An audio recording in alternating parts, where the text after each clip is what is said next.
Durante 5 años dormí al lado de mi perfecto esposo, y me di cuenta cuando su amante vino a mi funeral, creyendo que yo estaba muerta. Durante 5 años dormí al lado del esposo perfecto, y me di cuenta cuando su amante vino a mi funeral, llorando como si yo fuera su tragedia. Mi nombre es Isadora Luján de Argent, y durante media década creí vivir en una historia de amor escrita a mano por el destino. Mi esposo, Elías de Argent, era el hombre que toda mujer soñaba. Culto, apuesto, con una voz grave que se deslizaba como seda por las palabras, y con una sonrisa que sabía cuándo ser encantadora y cuándo ser letal. Nacido en cuna de oro, con apellidos que abrían puertas y silencios que escondían secretos, Elías era el menor de los de Argent, la dinastía de abogados, políticos y empresarios que dictaban las reglas sin necesidad de hablar en voz alta. Me enamoré de él como se enamoran las mujeres jóvenes y orgullosas, creyendo que el amor era suficiente. Me pidió matrimonio a los 6 meses, con un anillo que no me cabía del todo, pero con promesas que sí me calzaban perfecto. Me juró que me protegería, que me cuidaría como a su propio nombre, que yo sería su refugio y su familia. Y yo, que nunca había amado antes, creí que todo eso era amor. Durante 5 años dormimos en la misma cama, cenamos en la misma mesa, y sonreímos en las mismas fotos. Me acariciaba la espalda hasta dormirme. Me decía que el mundo era una tormenta, y yo, su calma. A veces no volvía por las noches, otras, se encerraba en su estudio y no salía hasta el amanecer, pero nunca lo cuestioné. Era Elías. Mi Elías. Hasta que morí. O al menos eso creyeron todos. El accidente fue brutal. Un choque en la autopista. Mi bolso voló del auto. Mi rostro quedó irreconocible. Los paramédicos me registraron como mujer sin identificación. Mientras mi cuerpo yacía en coma, en una cama de hospital alejada del lujo, la familia de Argent organizó mi funeral con la eficiencia con la que organizaban cenas de gala. Ahí, en medio de flores blancas, mármol pulido y periodistas que susurraban mi nombre como si fuera una leyenda rota, apareció ella. No era parte de mi familia. No era una amiga de la infancia. No era una figura discreta. Era su amante. Y cuando se arrodilló ante mi tumba y dijo, ¿por qué no pudiste esperar un poco más?, lo supe. Durante 5 años, dormí al lado de un extraño. Y la parte más cruel de todo fue entender que su llanto era real. Me mantuvieron oculta por años. No en una cabaña perdida ni en un sótano oscuro, no. Fui enterrada viva en la burocracia, en el abandono, en la comodidad de quienes necesitaban que yo dejara de existir. Me desperté en una cama blanca, sin nombre. Sin rostro. Sin historia. La voz no me salía. Las piernas no respondían. Y lo peor, nadie me buscaba. No hubo llanto en la puerta. No hubo manos temblorosas queriendo verme. No hubo amor intentando rescatarme del abismo. Durante semanas, luego meses, luego años, fui solo una paciente más. La mujer del accidente, decían. La que nadie reclama. Me alimentaban con sondas. Me hablaban como si no entendiera. Como si mi alma no estuviera ahí, gritando en silencio. Y mientras mi cuerpo se negaba a ceder, mi mente. Por supuesto. Aquí tienes una versión más larga, desgarradora y dividida en párrafos, con todo el drama que deseas. Este fragmento ahonda en la experiencia de Isadora, el abandono, su dolor silencioso y el proceso lento y doloroso de recobrar su identidad mientras los culpables seguían con sus vidas. Me mantuvieron oculta por años. No en una cárcel, no en un hospital militar, no en un lugar remoto y custodiado, sino en algo peor, en el olvido. Fui enterrada viva en la comodidad de sus vidas rehechas, en la conveniencia de su amor prohibido, en el silencio perfecto que les regaló mi muerte. Me desperté en una cama blanca, rodeada de tubos y máquinas que pitaban como si quisieran recordarme que seguía viva. Tenía el rostro vendado, los labios secos, y un cuerpo que ya no era mío. No podía mover los dedos. No podía hablar. No podía llorar, aunque lo intenté cada noche en que el techo del hospital fue mi única compañía. No sabía mi nombre. No tenía documentos. Me ingresaron como paciente 36B. Sin historia. Sin pasado. Un fantasma que respiraba. Y lo peor, lo absolutamente más cruel de todo, fue darme cuenta de que nadie me buscaba. Pasaron semanas. Luego meses. Luego años. Y nunca llegó una carta. Una visita. Una llamada. No hubo un marido devastado, tocando puertas en hospitales. No hubo suegros preguntando si alguien había visto a su hija política. No hubo amigas. Ni una. Yo no le faltaba a nadie. Fui alimentada por sondas. Aprendí a tragar de nuevo. A sostener una cuchara. A parpadear como señal de respuesta. Me reconstruyeron los huesos, pero no el alma. Esa quedó rota en el accidente, y después, en el abandono. Una enfermera, Rosa, fue la primera en tratarme como si fuera alguien. Me leía el periódico por las tardes. A veces se sentaba junto a mí solo para hablar del clima o de sus hijos. Una tarde, con el televisor encendido a bajo volumen, escuché algo que me heló la sangre. Era una nota sobre la familia de Argent. A casi 2 años de la trágica muerte de Isadora Luján, Elías de Argent vuelve a ser visto con su eterna amiga de la infancia, Lucienne Nevaillois. Todo indica que el amor le da una segunda oportunidad. Ahí supe que no era un error. No fue que no me encontraran. Fue que me dejaron morir. A propósito. Elías. El hombre que me juró amor eterno. El que me prometió que jamás estaría sola. El que me cubría con mantas cuando tenía frío. Me había enterrado con una sonrisa en los labios. Y Lucienne, la mujer que lloró frente a mi tumba como si el mundo se hubiera roto con mi muerte, había sido su amante durante todo mi matrimonio. Ahora caminaban de la mano, en eventos, en cenas de gala. Sonreían para las cámaras. Eran la nueva pareja perfecta.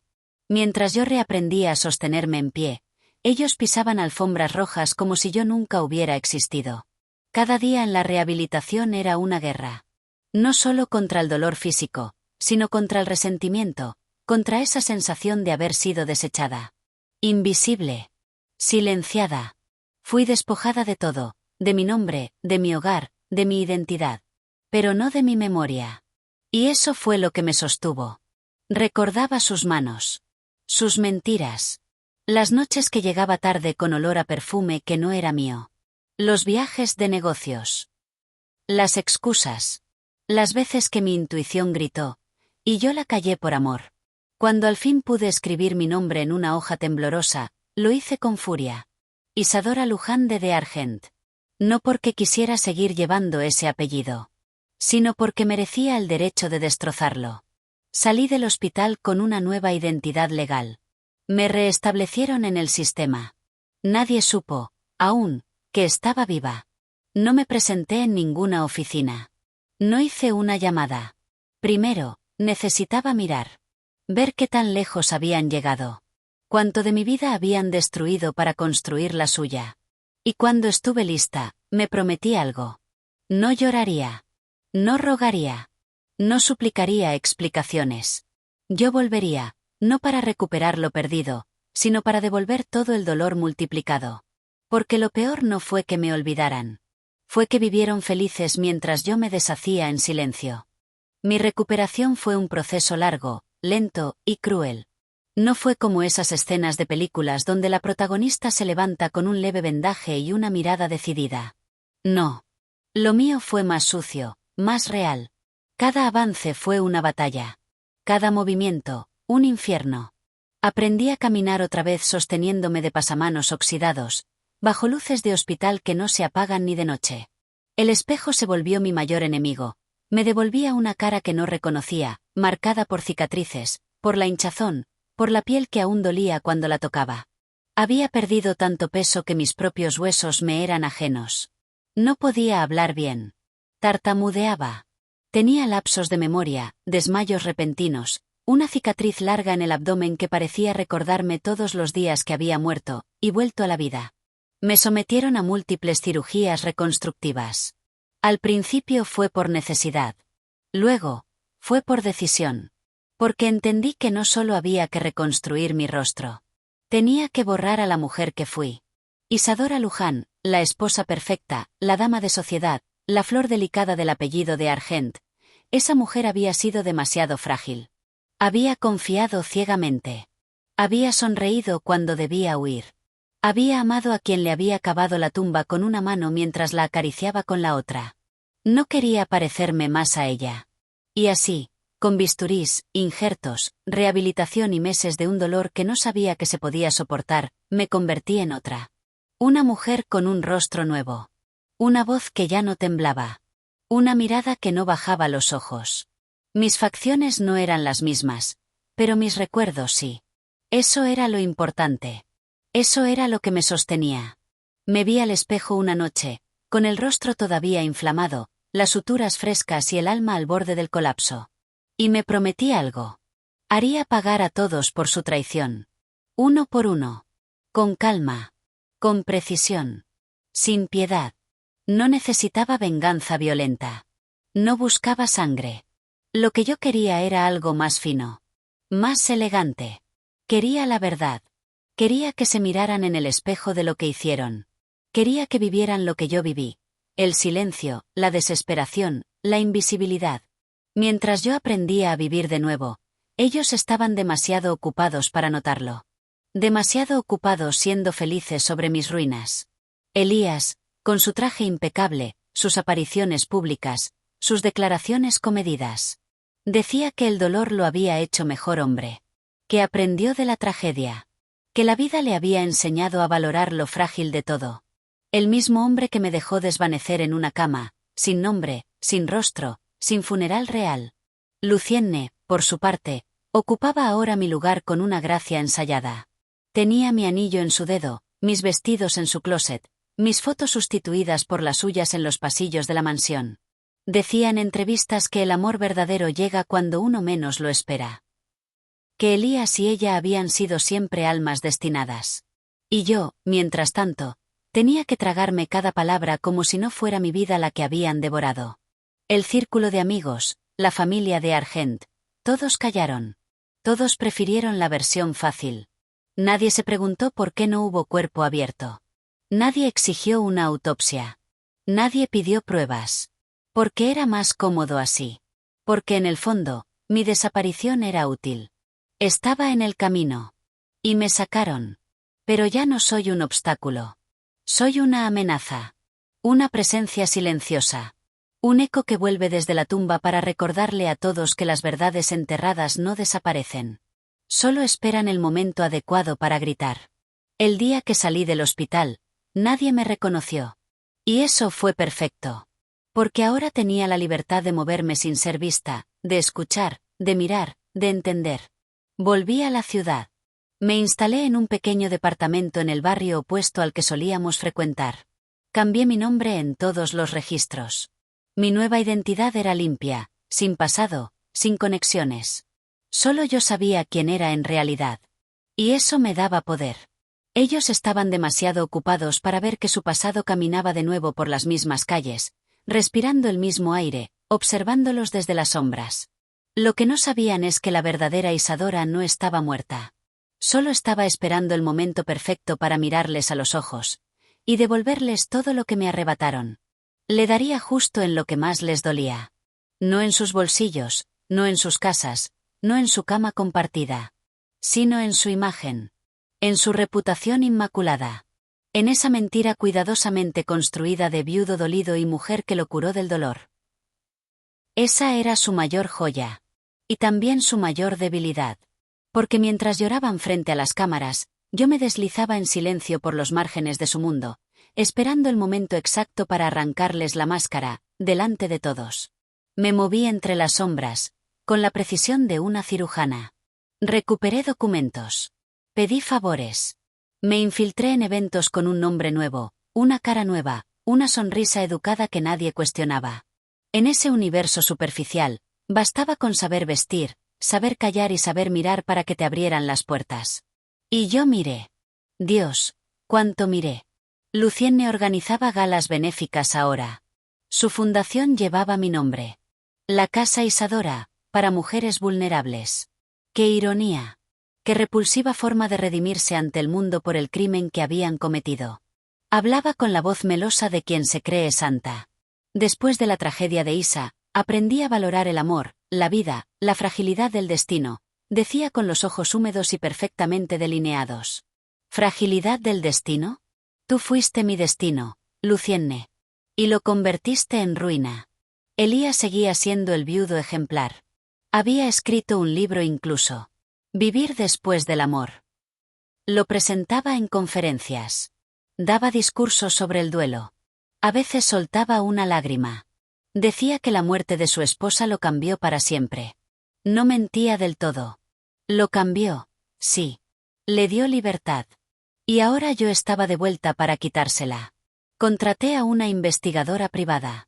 Le pagué con lo poco que me quedaba. Le di una sola orden: encontrar cada grieta en su imagen pública. Fotos, vídeos, mensajes, reuniones. Lo que fuera. Quería la verdad.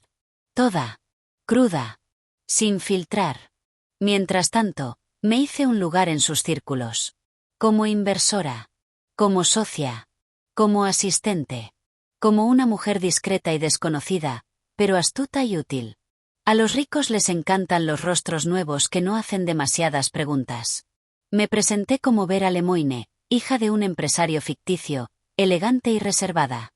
Nadie dudó. Fui a una cena privada en la mansión de Argent. Vi las paredes que una vez toqué. Los pasillos donde dejé pedazos de mí. Lucienne me saludó sin saber quién era. Me sirvió vino. Me elogió el vestido. Elías me miró 2 segundos de más. No me reconoció, por supuesto. Pero algo en sus ojos vaciló. Ese fue el primer momento de poder que sentí desde que volví. Estaba en su casa, con su copa de vino en la mano, con la misma sonrisa que él había destruido, y no tenía ni idea. Había vuelto como su sombra. Pero no para seguirlos, sino para hundirlos. Ya no era Isadora. Era el fantasma de su mentira. Y estaba decidida a arrastrarlos conmigo. No al infierno. Al juicio. Público, cruel, inevitable. Donde ya no podrían esconderse detrás de un anillo y una lágrima falsa. El primer golpe tenía que ser sutil. No brutal. No frontal. Tenía que ser como una grieta apenas perceptible en el cristal perfecto de sus vidas. Algo que no se pudiera ignorar, pero que tampoco pudiera atribuirse de inmediato a mí. Comencé con lo esencial, su romance. El verdadero. El que ocurrió antes de mi accidente. Cuando aún dormía cada noche al lado del esposo perfecto. La investigadora me entregó todo en carpetas negras. Fechas. Horas. Reservas de hoteles bajo nombres falsos. Boletos de avión. Fotografías tomadas a la distancia, de manos entrelazadas, de besos apresurados al subir a un auto. Incluso halló mensajes recuperados de una vieja cuenta de correo de Elías, donde Lucienne firmaba como tuya desde siempre, incluso cuando ella estorba. ¿Estorba? Yo estorbaba. En mi propia casa. En mi propio matrimonio. Mi existencia era su incomodidad. Tomé todas esas pruebas y las organicé como una obra de arte. Las imprimí con precisión, sin notas personales. Solo hechos. Cronología pura. Entrelacé las fechas con recibos bancarios, viajes de negocios inventados, excusas que ahora tenían sentido. Creé un sobre sin remitente. Sobrio. Sellado. Y lo envié directamente a los miembros del consejo de la Fundación de Lucienne, a varios de los amigos más antiguos de la familia de Argent, y, por supuesto, a 2 periodistas conocidos por su gusto por el escándalo elegante. No firmé con mi nombre. Firmé como la verdad. Las primeras reacciones no se hicieron esperar.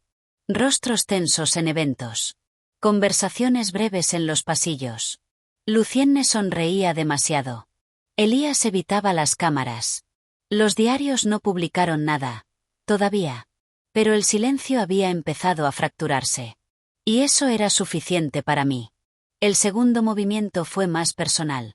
Más venenoso. Quería destruir no solo su relación. Quería demoler su imagen.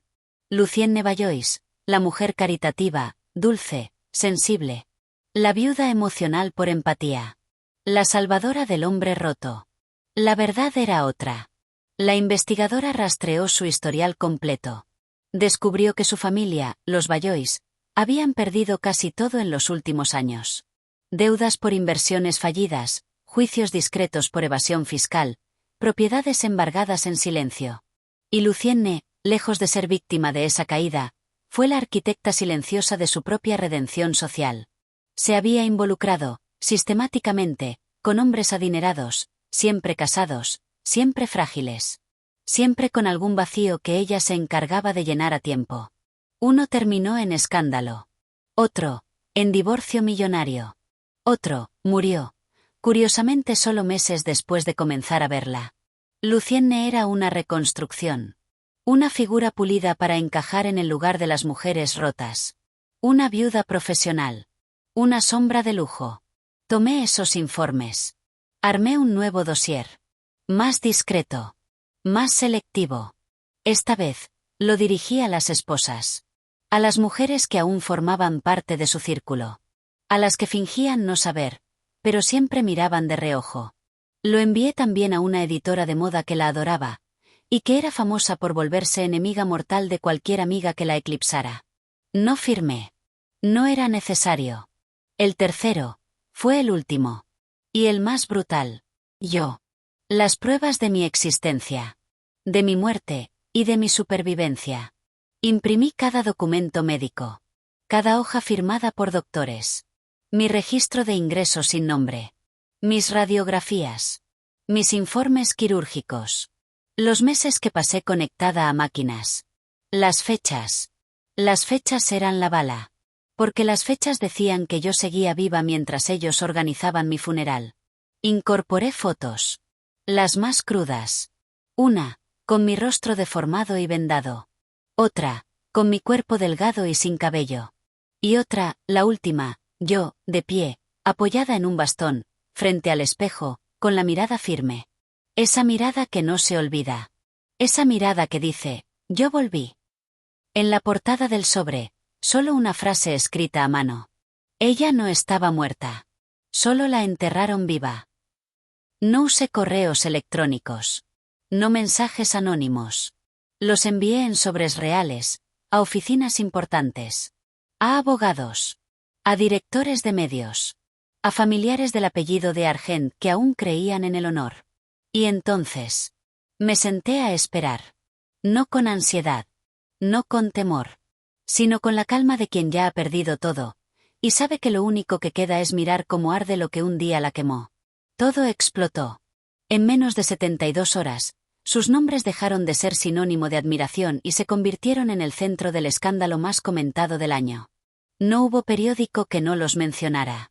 No hubo pantalla que no mostrara las imágenes filtradas, los informes médicos, las fechas. La opinión pública los devoró con furia. Los titulares eran crueles, pero certeros. Viudo expuesto. Su esposa estaba viva durante todo el romance. Isadora Luján nunca murió. La traición que estremeció a la élite. La amante de los ricos. El oscuro historial de Lucienne Vallois. Sus redes sociales colapsaron. Los comentarios se multiplicaban como plagas. Asesino emocional, oportunista, sepultureros de una mujer viva. Ya no eran admirados. Ahora eran la comidilla. La vergüenza. La decadencia disfrazada de amor. Las fotografías que antes adornaban revistas ahora se analizaban con morbo. Aquí, durante el funeral, notan cómo se toman de la mano. Y aquí, apenas un mes después, en la gala de beneficencia, ella está embarazada. Todo fue diseccionado con precisión quirúrgica. La familia de Argent intentó controlar el daño. Declaraciones cuidadosamente escritas. Intentos desesperados de entender lo ocurrido. Y entonces, intentaron contactarme. Primero fueron llamadas de un número desconocido. Luego correos electrónicos de asistentes legales. Después, una carta firmada por la madre de Elías, con una caligrafía que aún recordaba. Hija, si esto llega a tus manos, queremos hablar. Elías está destrozado. No sabíamos que estabas viva. Por favor, danos la oportunidad de explicar. Explicar. Como si las cicatrices en mi cuerpo fueran dudas. Como si los años que pasé sola pudieran borrarse con un párrafo bien escrito. No respondí. Pero él sí vino. Una tarde, mientras la lluvia golpeaba el techo de mi nuevo departamento, tocaron la puerta. No con fuerza. No con desesperación. Fue un golpeteo suave, casi tímido. Y aunque no lo había visto con este nuevo rostro, supe que era él. Abrí. Y ahí estaba, Elías de Argent, de rodillas. luciendo como el esposo que había enterrado, pero con la mirada vacía del hombre que ya no sabía mentir con convicción. Llevaba el mismo abrigo gris que usaba en invierno, la bufanda que yo le regalé el último cumpleaños que compartimos. Sus ojos estaban rojos. La barba crecida. Temblaba. Y sin dudar, me dijo lo que seguro repitió frente al espejo 100 veces antes de venir. Me obligaron a olvidarte, Isa. Fue mi padre. Fue la presión. Me dijeron que estabas muerta, que no había nada que hacer. Yo estaba perdido. Me convencieron de que no quedaba esperanza. Pero ahora que volviste, ahora que estás aquí, podemos volver a empezar. Podemos reconstruirlo todo. Ser una familia de nuevo. Como antes. Como debía ser. Me miraba con los ojos húmedos, con la cara que una vez creí amar. Pero no sentí ternura. No sentí compasión. Sentí náuseas. Porque lo vi por fin como era. Un hombre débil. Un hombre que no me buscó cuando debía. Un hombre que se acomodó en el calor de otra cama mientras yo luchaba por respirar. Se arrodilló en la tumba equivocada. Porque la Isadora que él recuerda murió el día que decidió no buscarme. Lo observé en silencio. Durante minutos. Hasta que rompí el aire con una sola frase. No vengas a llorar por mí ahora, Elías. Yo lloré sola, durante 3 años. Y tú no estuviste en ninguno de esos días. Se desplomó aún más. Murmuró mi nombre, intentó tocarme la mano. Te amé, Isa. Te juro que te amé. Me incliné. Lo miré directo a los ojos. Tú no me amaste. Tú me enterraste viva. Y ahora has venido a decirme que me extrañabas. Cuando lo que realmente perdiste fue tu reflejo en el espejo perfecto. Me giré sin esperar respuesta. Cerré la puerta. Y no volví a mirar atrás. Todo cayó sobre su propio peso. Como una estructura frágil disfrazada de mármol, la mentira se desmoronó. Las columnas falsas que sostenían su historia perfecta, el amor romántico, el duelo ejemplar, la vida reconstruida sobre una tumba vacía, cedieron con estruendo. Ya no había girasoles en sus desayunos de revista. Ya no estaban las notas con frases dulces que publicaban cada aniversario. Lucienne desapareció de los eventos, de las cenas benéficas, de las columnas sociales. Su rostro perfecto ya no sonreía desde las pantallas. Porque ahora todos sabían quién era. Sabían de su historial de amantes millonarios, del rastro de ruinas que dejó tras cada conquista. Sabían que su familia había caído en desgracia y que ella veía en cada nuevo anillo una oportunidad de redención personal, sin importar a cuántas personas tuviera que pisotear para lograrlo. Los patrocinadores se retiraron. Las marcas borraron su imagen. Las amistades se esfumaron. Y Elías se encerró. Las fotografías más recientes que circularon mostraban a un hombre descompuesto, irreconocible. Ya no era el heredero dorado, el rostro del imperio de Argent. Ahora era solo un espectro. Un nombre asociado al escándalo, a la traición, al abandono más cruel. Intentaron callar las noticias. Intentaron limpiar el apellido. Pero era tarde. La verdad había salido del ataúd. Y yo era libre. Por primera vez en años, me miré en el espejo sin sentir vergüenza de no reconocerme. Porque esta nueva cara, con cicatrices ligeras, con una sonrisa más contenida y unos ojos más oscuros, era mía. Porque la construí con cada lágrima, con cada noche sin voz, con cada año en que me negaron mi nombre, mi historia, mi dignidad. Empecé de cero. No con rencor, sino con determinación. Reclamé mi apellido. Recuperé los bienes que me habían arrebatado con engaños legales mientras yo yacía en un hospital, sin que nadie reclamara mi existencia. Reabrí las cuentas que daban por cerradas. Renombré la casa de campo que había sido de mis abuelos, donde Elías y yo pasamos nuestras primeras vacaciones como esposos, y la convertí en un refugio para mujeres que habían sido olvidadas como yo. Porque no fui la única. Y no pensaba ser la última. Volví a leer. Volví a escribir. Volví a hablar con el tono firme que una vez me enseñó mi madre, ese que teje dignidad incluso en la derrota. Y entonces entendí. No había vuelto para destruirlos. Eso fue solo el camino. Había vuelto para recuperarme a mí. Para abrazar lo que aún quedaba de mi risa. Para reconstruir mis sueños, aunque tuvieran grietas.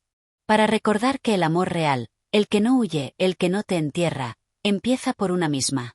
Ahora soy libre. Libre del pasado. Libre del silencio. Libre del nombre de él. No necesito un nuevo apellido. No necesito un nuevo amor para redimirme. Solo necesito respirar hondo, caminar bajo el sol, y saber que volví de entre los muertos, más viva que nunca. Y mientras ellos se esconden de su propia historia, yo la escribo. Con tinta firme. Con voz clara. Soy Isadora Luján. Y esta vez, nadie me borra. Nunca más.